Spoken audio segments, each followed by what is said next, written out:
Hi, I'm Rob Rock, and behind the camera is Tanya Hilliker, and together we make Rock Hill. Now today I'm going to be talking about the Panasonic Lumix G7, and I'm going to be telling you why not to buy it.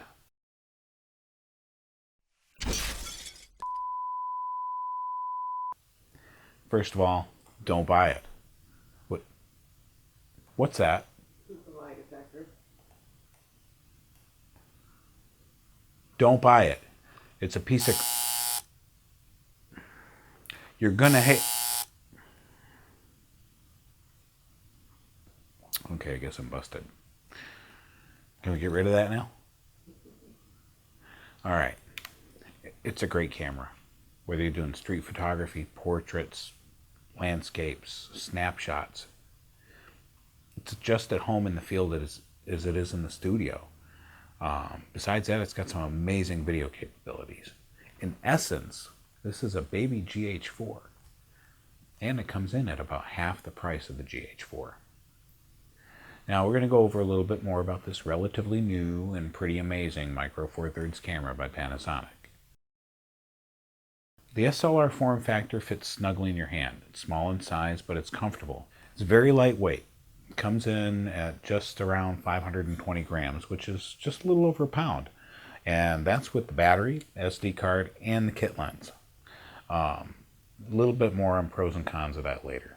Now the build quality, it is plastic, but it feels sturdy. And actually I can attest to this because I just dropped it a little while ago, and I'm not afraid that there's anything wrong with it. In fact, I know there's nothing wrong with it. There have been a few complaints I've heard online that it feels like a big plastic toy. Well, A, it's not big, and B, it's not a toy.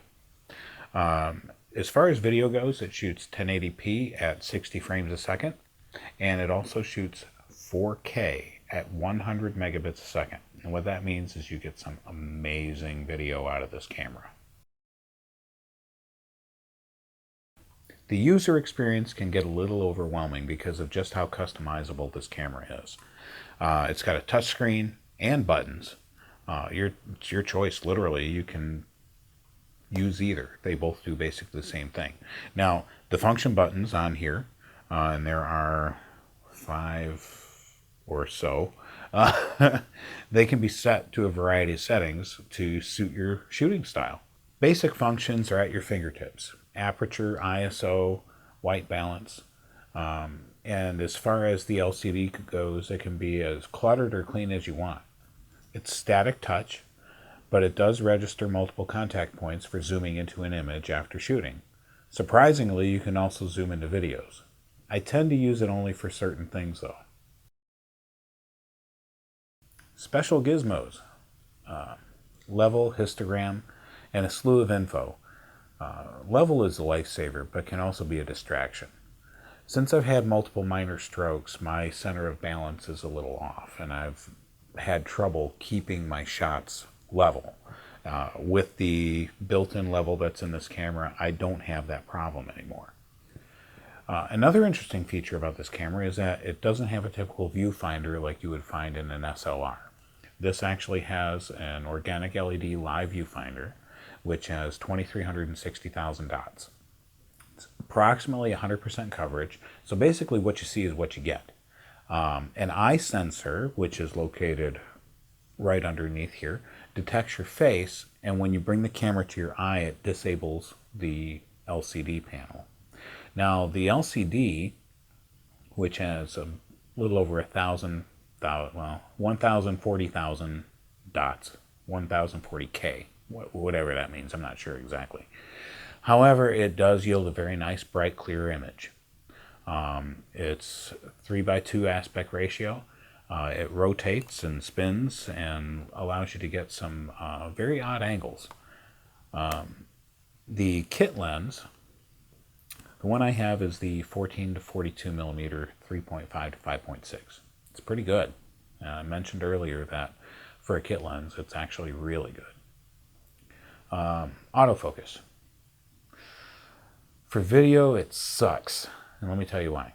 It tends to hunt quite a bit, especially if you're in continuous mode.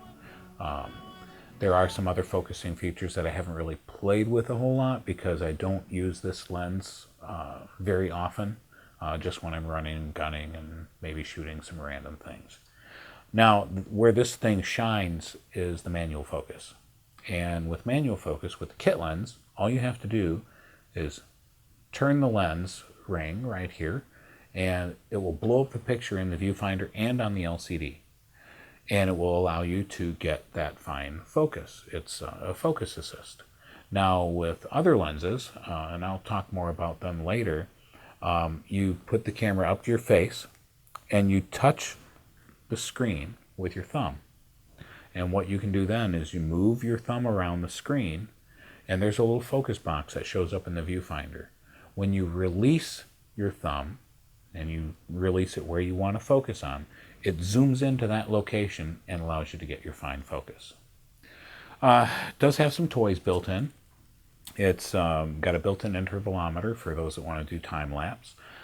It's got a silent mode, which comes in handy if you're in low noise environments and you don't want to be a distraction with your shutter constantly going off. You know, I know you're probably talking you don't want to buy a whole lot of new lenses, and that was kind of my concern at first. But this thing, when it comes to lenses, it's a oh, what, I can't say that? No. What did that? No.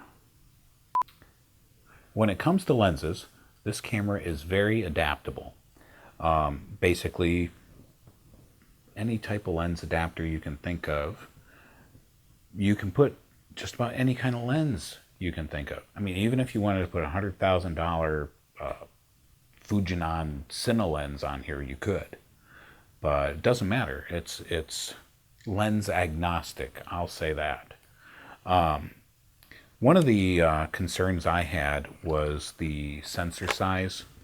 Being that it is micro four thirds and it's rather small, I was concerned I couldn't get that really creamy, shallow depth of field that I could with my DSLR. I find that's not really a problem. Even with the kit lens, I can get some decent depth of field. But if I use a speed booster, and there's several companies out there that make them, Metabones being the most notable. I have a Mitakon Zongyi. Mitakon, I can't really pronounce it, but it's this. And basically what this does is, this is for EF mount. So I can put this on the camera. And if you can see this, which I know you can't from here, it makes the sensor look a lot larger. I mean, it actually makes the sensor look larger than my DSLR, which is a crop sensor. Now, what this lets you do is it lets you put Canon lenses, EF mount, onto this camera. And you might think that's kind of limiting, but if you're into vintage lenses, specifically the M42 screw mount that Pentax was famous for, you can pretty much just buy yourself a cheap $5 adapter, and voila, goes right on. And the beauty of the speed booster is twofold. Not only does it refocus the image on the sensor so that it gives you nearly full coverage, but it also increases the speed of the lens. So in essence, this f1.4 auto Raikkonen automatically becomes a roughly 0.95, which is amazing. Also really kills it in low light. And with this lens combination, or any other fast lens for that matter, this thing is a low light monster. I've heard a few complaints about low light, but I'll tell you what, I have not had any. And I've actually been able to shoot video in a dark room under safe light. And we're talking light sensitive materials in there, so they can't have anything but the safe light. And actually, here's an example. I'm at 1,250 at a 60th of a shutter, and I'm shooting video.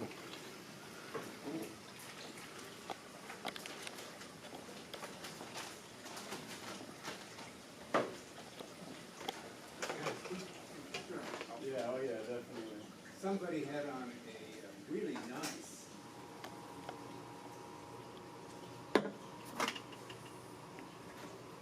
Okay, enough of the tech. for filmmakers, this camera makes an amazing entry-level or a budget filmmaking tool.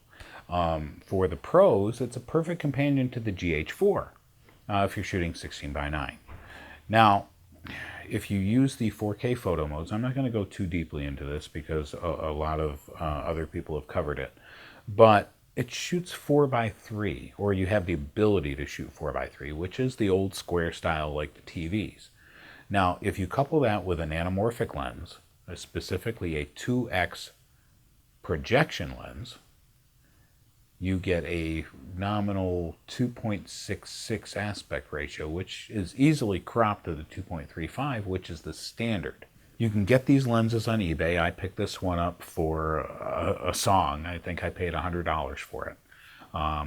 The only real caveat to these lenses, the projection lenses, is that it's dual focus system. You have to focus the taking lens and the anamorphic lens.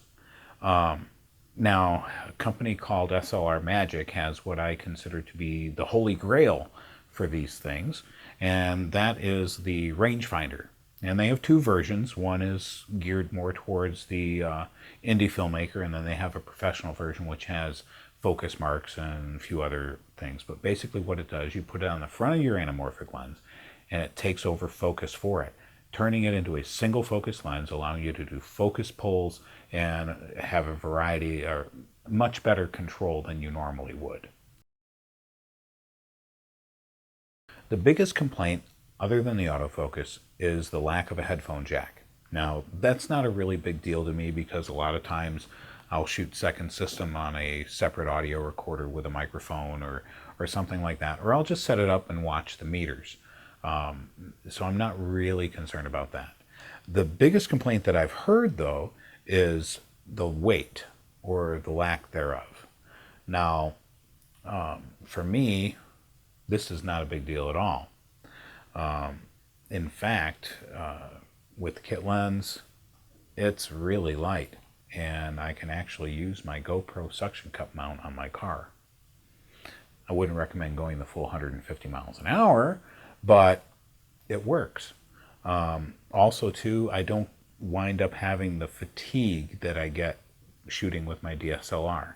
It fits so snugly in my hand. I'm not afraid of dropping it, even though I said I dropped it earlier, but that was in this hand and I wasn't paying attention to what I was doing. The only time the weight becomes an issue when you're shooting video, for instance, is if you're using one of these non-stabilized lenses. Now, the kit lens that comes with it has really good stabilization. I wouldn't go walking with it. It's not Steadicam level, but if you're standing in a position and you're panning and tilting, and the fact that you can shoot with your eye up to the eyepiece, you have a third point of contact, it's really good. The weight really for me is actually a positive. I could literally go on and on and on about this camera. Is it perfect? No. Does it fill a gap in the market? Yeah. I mean, there's a huge gap. You've got the GH4, which is, for an indie or somebody starting out, or it's just too expensive. Then you've got the higher end DSLRs, which are just extremely expensive as well. This comes in at, $797 suggested retail. And I've even seen it as low as $600. I was an early adopter. I got this back in October. I've been shooting with it. I've been playing with it. And I really can't find anything that I don't like about it or I can't live without. I love it. That's really about it. If you have any questions, you can submit them below in the comments. Please subscribe because I'm going to definitely try to make some more videos. You think I bored them?